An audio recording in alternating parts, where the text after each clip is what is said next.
काबे को देखूंगा, क्या सोच के लिखा था भाई? यार बस एक जुनून था कि बस अल्लाह पाक अपने घर की हाज़िरी नसीब फरमा दे। बचपन से शौक था या फिर एक वक्त आया कि यार मैंने शायरी करनी है, शौक या किसी की मोहब्बत में लिखना शुरू कर दिया? एक थी मेरी एक्स गर्लफ्रेंड कि मैं इजहार करना चाहता था कि मुझे आपसे मोहब्बत है। फिर एक गज़ल लिखी कि वही हुआ जो सबसे सुना करते थे, बेवफा है वो दोस्त मेरे कहा करते थे। उस टाइम बंदा इन्हीं चक्करों में लगा रहता है। ठीक है, मैंने भी, हाँ, ये शौक था कि गाने का शौक था, अच्छा सिंगर बनने का शौक था कि एक अच्छा सिंगर बनूं। 20,000 की सैलरी के ऊपर 20 लाख की गाड़ी कैसे ले ली? अच्छा अच्छा सवाल है। जितने भी शादी हॉल है ना कराची में, जो मेन रोड के ऊपर बने हुए हैं, वो गिरा दो। सलाम टू एवरीवन, कैसे हैं आप लोग? ठीक ठाक हैं? हमें नहीं पता होता कि हमारा जो कल आने वाला है वो हमारे लिए क्या एक नया दिन लेकर आएगा।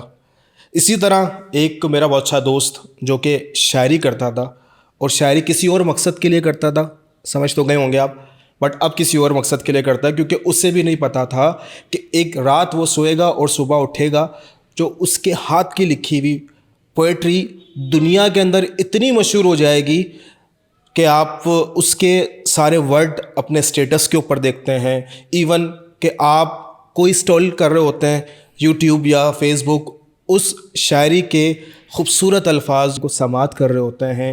एक बड़ा मशहूर कलाम आपने सुना होगा, मैं काबे को देखूंगा। कितना ज़बरदस्त कलाम है ये, और कितनी पजीराई मिली है इस कलाम को। पूरी दुनिया के अंदर इस कलाम को सुना जाता है। जो शख्स खाने कामों में बैठे हुए होते हैं उनको फ़ील हो रहा होता है कि यार ये वाकई ये जो वर्ड्स हैं ये हमारे ऊपर लिखे गए हैं। क्या आपके जहन में ये आती होगी बात कि यार ये कलाम पढ़ा तो एक नातख़्वाह ने है, लिखा किसने? चले आए, मैं आज एक ऐसे शख्स से आपको मिलाता हूँ जिसने ये कलाम अपने हाथ से लिखा है, और माशाल्लाह बड़ी इज़्ज़त मिली इस कलाम के ज़रिए उनको। जी, शफ़ीक अल अय्यार।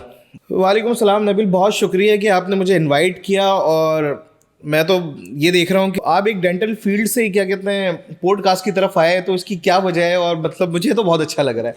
यार शफ़ीक भाई, बात दरअसल ये है कि आपको पता था कि अल्हम्दुलिल्लाह डेंटिस्ट्री की फील्ड में पॉडकास्ट करने का रीज़न यही था कि यार एक स्किल जो अल्हम्दुलिल्लाह अल्लाह रब्बुल इज़्ज़त ने मुझे दी, एडिटिंग की, और वो एडिटिंग अल्हम्दुलिल्लाह काफ़ी मशहूर रही।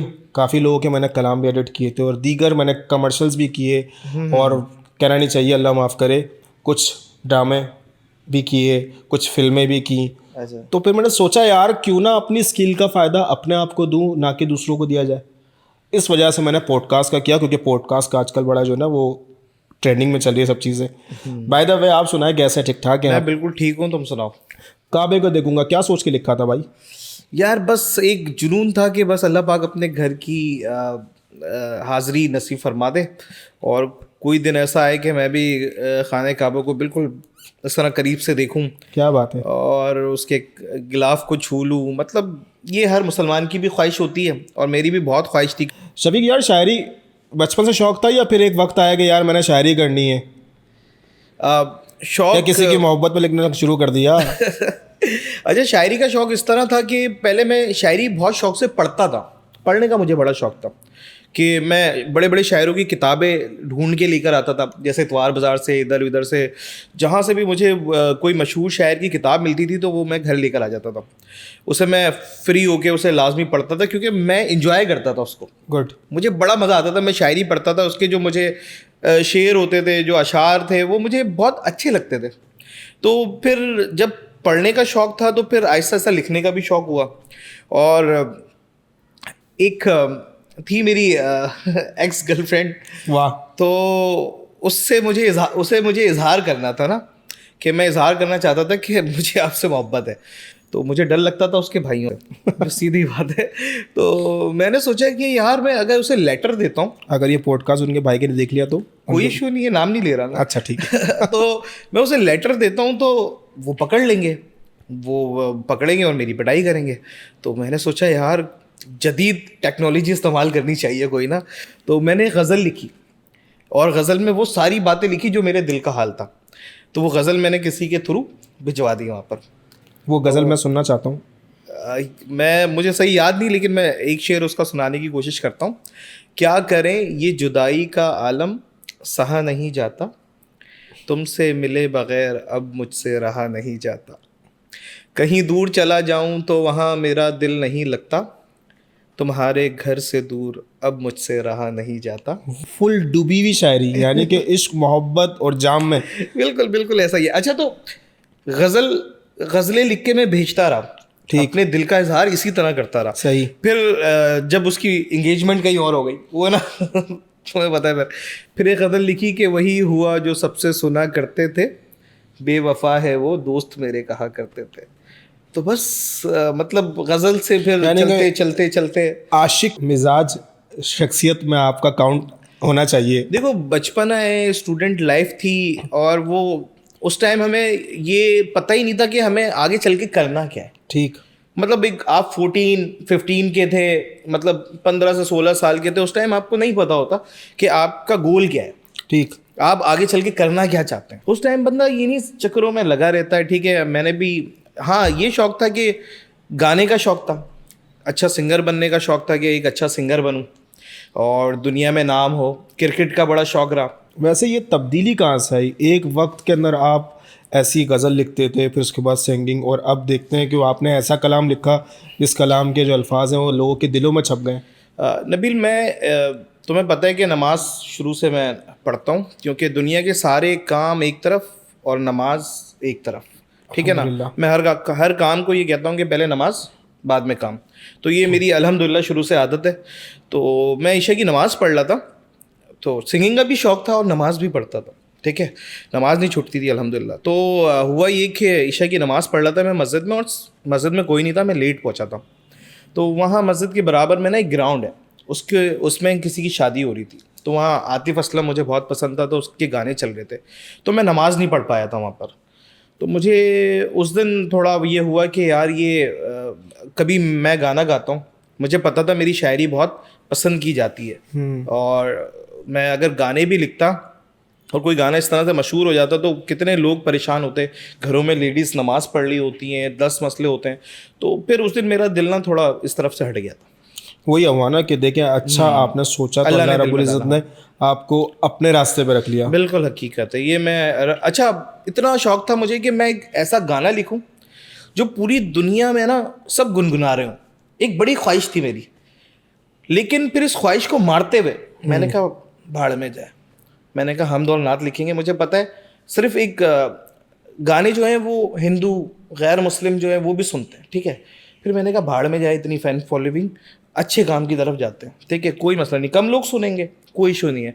तो फिर मैंने कहा हम दौर नात लिखी जाए, ताकि रोज़े महशर मैं अल्लाह को जवाब दे सकूं कि यार मैंने अच्छा काम ही किया, शायरी अच्छी ही की, अल्हम्दुलिल्लाह। ताकि कोई मैं ऐसा गाना लिख के मर जाऊं और बाद में उसमें बेहयाई वाले नाच हो रहे हों, सही है ना, गाने लोग नाच रहे हों।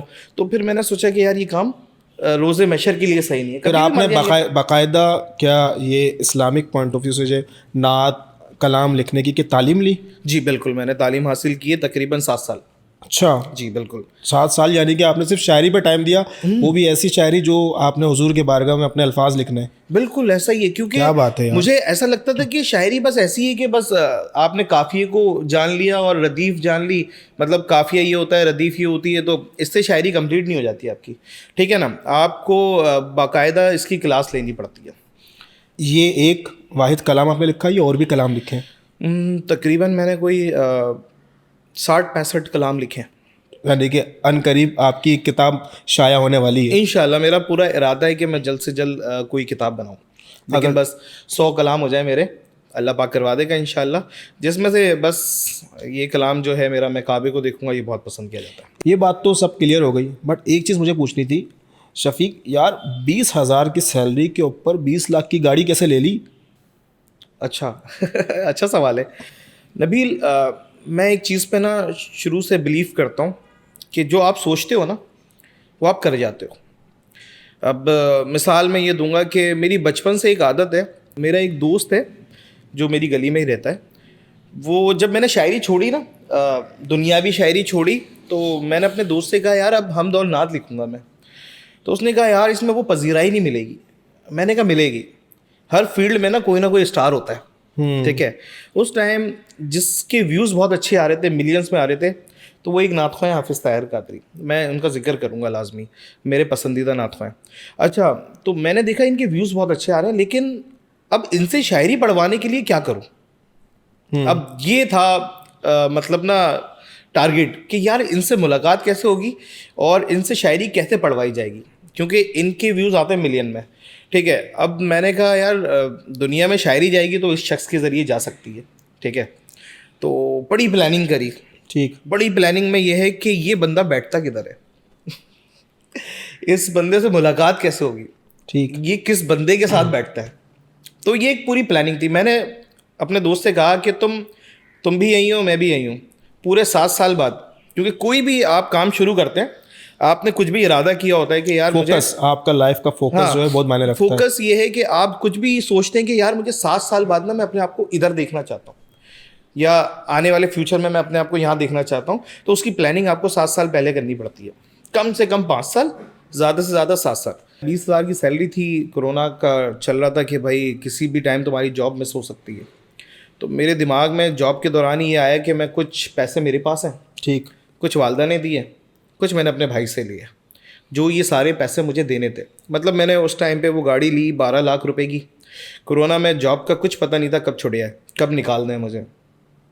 तो मैंने कहा यार इसके बाद कोई किसी बिज़नेस में हाथ डालना बेहतर नहीं है, क्यों ना मुझे गाड़ी चलाना आती है, और सारे वो छोड़ के कि यार मैं गाड़ी चलाऊंगा तो लोग क्या कहेंगे। तो मैंने कहा इस सब को साइड पे रखो, कोई आपको रात को खाना खिलाने नहीं आता, आपको अपने लिए सब कुछ खुद ही करना है।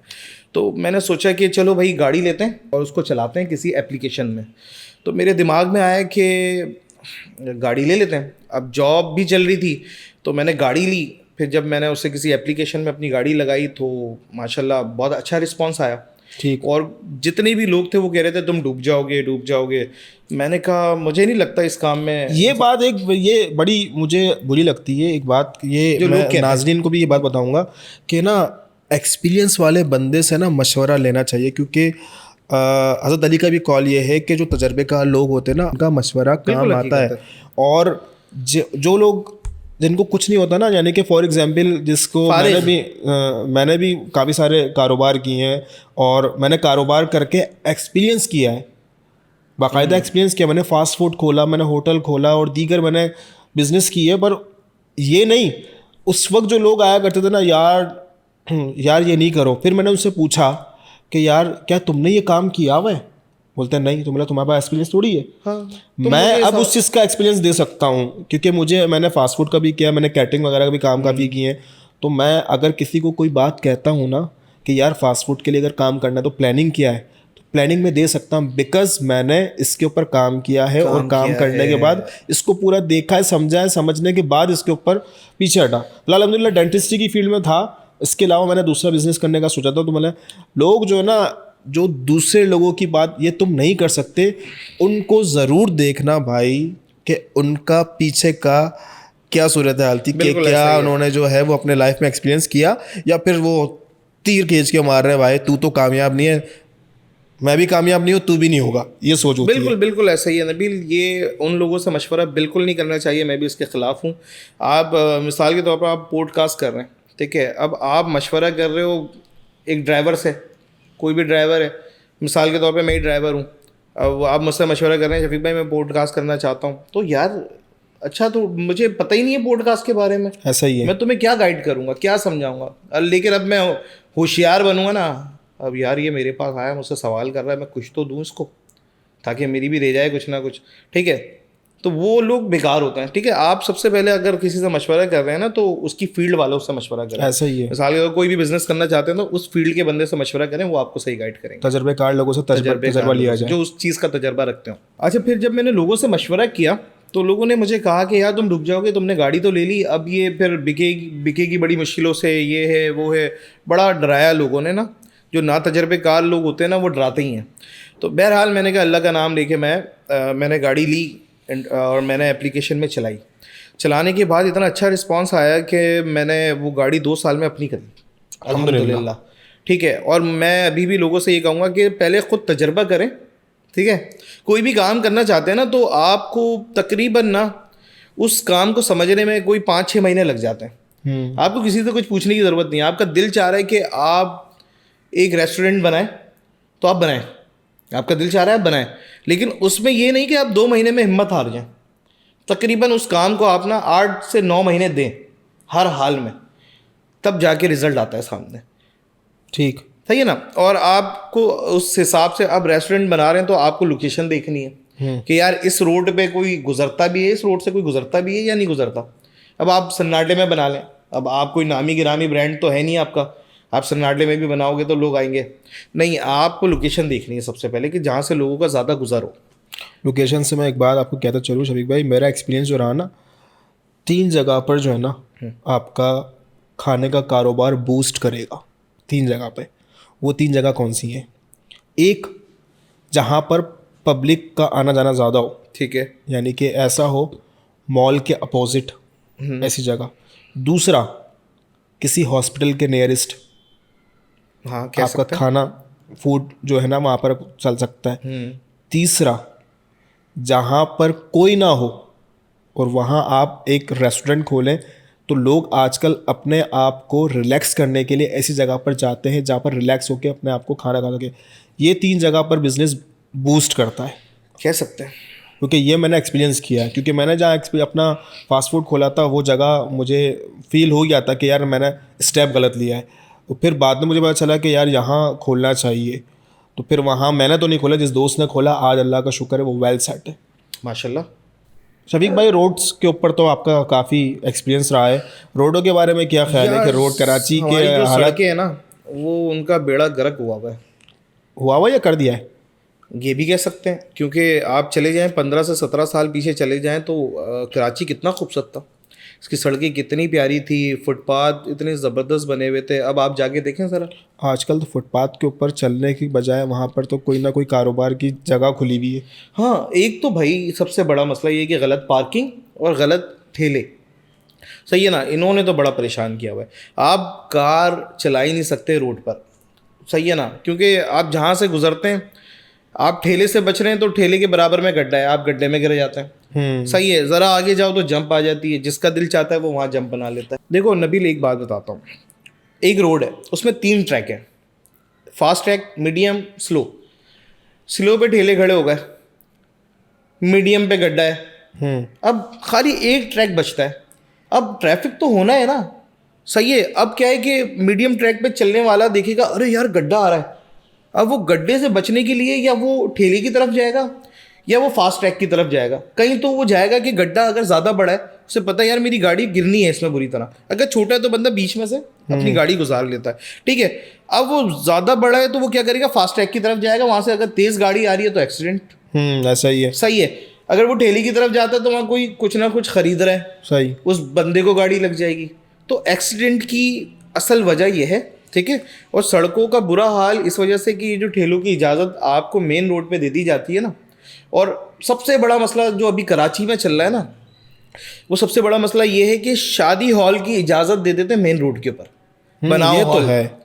शादी हॉल बना दो इवन के मेन रोड मार्ट्स पर। बन गए आजकल, मार्ट्स की वजह से कितना ट्रैफिक जैम रहता है। हाँ आप ये देखो, ये जो लकी वन मॉल जो है, आप उससे आगे की तरफ जाते हैं, ठीक है। यहाँ तो मैं लकी वन को भी बुरा कहूँगा, क्योंकि लकी वन के बाहर जो वो पार्किंग है रक्षों की, उसकी वजह से लोग इतने डिस्टर्ब होते हैं, ठीक है। उससे ज़रा आगे आओ तो 6-7 शादी हॉल बने हुए हैं, ठीक है। उस शादी हॉल की वजह से उसकी जो पार्किंग होती है तकरीबन कोई 10:30 बजे आप लगा लो। नबील भाई ये हॉल है, 1 2 3 4 5 गाड़ियाँ लगी हुई हैं, ओहो, मेन रोड तक गाड़ियाँ आई हुई हैं, और उधर ट्रैफिक पुलिस वाले भी खड़े हैं, ठीक है। वो भी कुछ नहीं कह रहे कि भाई ये पार्किंग इतनी बड़ी क्यों लगाई हुई है। सबसे पहले जितने भी शादी हॉल है ना कराची में जो मेन रोड के ऊपर बने हुए हैं वो गिरा दें। यकीन करो इतना ज़बरदस्त हो जाएगा ट्रैफिक का निज़ाम। अगर वो गिरा नहीं रहे तो आप उन्हें कहें कि हम आपको टाइम दे रहे हैं 4 महीने का, ठीक है, ये 5 महीने का आप उन्हें टाइम दे दें। टाइम देने के बाद बोलें कि आप अपने शादी हॉल को ले जाएं फर्स्ट फ्लोर पे और ग्राउंड पे आप पार्किंग बनाएं, हम नहीं तोड़ ले आपके शादी हॉल को। या ये करते हैं, उन्हें कहें कि पार्किंग बनाएं या फिर उस शादी हॉल को गिरा दें। कराची का निज़ाम एक तो इससे अच्छा हो जाएगा, ठीक है ना, सड़कों का और ट्रैफिक का निज़ाम इससे अच्छा हो जाएगा।